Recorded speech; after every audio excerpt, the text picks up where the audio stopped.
अदिति नागर जुड़ गए हैं। अदिति, हर कोई ये कहता है कि हमें एग्जिट पोल पर भरोसा नहीं है, और ये वो कह रहा होता है जिसके पक्ष में नहीं हो रहा होता है, लेकिन धड़कनें सबकी बढ़ रही होती हैं, एग्जिट पोल पर नजर सबकी होती है। तो जरा शुरू कीजिए और ये बताइए कि किस पार्टी की धड़कनें राजस्थान और छत्तीसगढ़ में ज्यादा बढ़ रही हैं, मध्य प्रदेश में ज्यादा बढ़ रही हैं?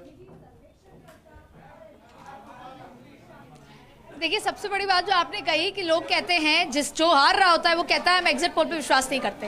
अगर अभी पूरा राजस्थान, पूरा मध्य प्रदेश, पूरा छत्तीसगढ़ और उससे भी ज्यादा दोनों ही पार्टियों के आलाकमान, हालांकि अक्सर ऐसा होता है कि जैसे अगर हम किसी भी पॉलिटिकल उसका बात करें जो एग्जिट पोल की, वो पहले ही कहीं ना कहीं अब आईबी के माध्यम से, इंटेलिजेंस के माध्यम से आलाकमान के पास ये इन्फॉर्मेशन पहुंच जाती है कि एग्जिट पोल्स क्या कह रहे हैं।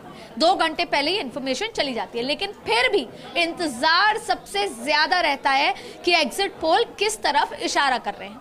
हाँ, पिछले दिनों में कई एग्जिट पोल गलत हुए, लेकिन फिर भी एग्जिट पोल के रुझान काफी कुछ बता देते हैं।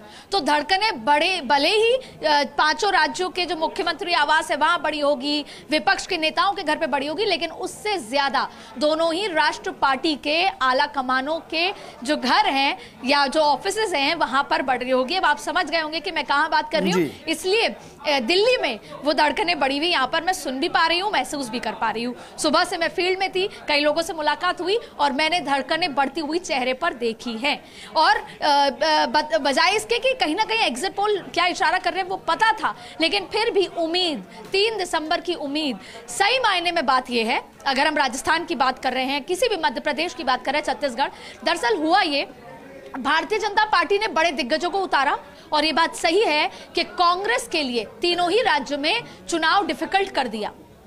लेकिन फिर ये जो बागी हुए, आज ऐसा आपने भी विजेंद्र कई चुनाव कवर किए हैं, मैंने कई चुनाव कवर किए हैं, ऐसा कभी नहीं हुआ कि बड़े से बड़े दिग्गज जो बड़े एनालिसिस्ट हैं, जिनकी 40 से 50 साल की राजनीति में वो रह चुके हैं, लेकिन वो आज भी ये नहीं समझ पा रहे। इसके मायने ये है कि जो ये 0.75% जो बड़ा है आंकड़ा वोटिंग परसेंटेज, ये किस तरह स्विंग हो, पहला। दूसरा, महिला और सरकारी कर्मचारी किस तरफ गए हैं, इस बात का भी इंतजार हो रहा है। और तीसरी बड़ी बात है, भले ही दिग्गजों को उतारा है, लेकिन जो इस बार के बागियों ने, चाहे कोई भी राज्य हो, बागियों ने जो गेम चेंज किया है, जो एक्चुअल में गेम चेंजर है वो बागी, इस वजह से ये समझ नहीं आ रहा। मैं आपको बताऊं, एक बड़े नेता दिल्ली में, उन्होंने एक सीट पर पहले बीजेपी के प्रत्याशी को कॉल किया, वो बीजेपी के बड़े नेता है, तो उसने अपना आत्मविश्वास जगाया कि हाँ मैं जीत रहा हूं। उन्होंने फिर कांग्रेस के सीनियर नेता को कॉल किया जो प्रत्याशी थे, जो पहले मंत्री भी रह चुके हैं, उन्होंने कहा कि हाँ मैं जीत रहा हूं।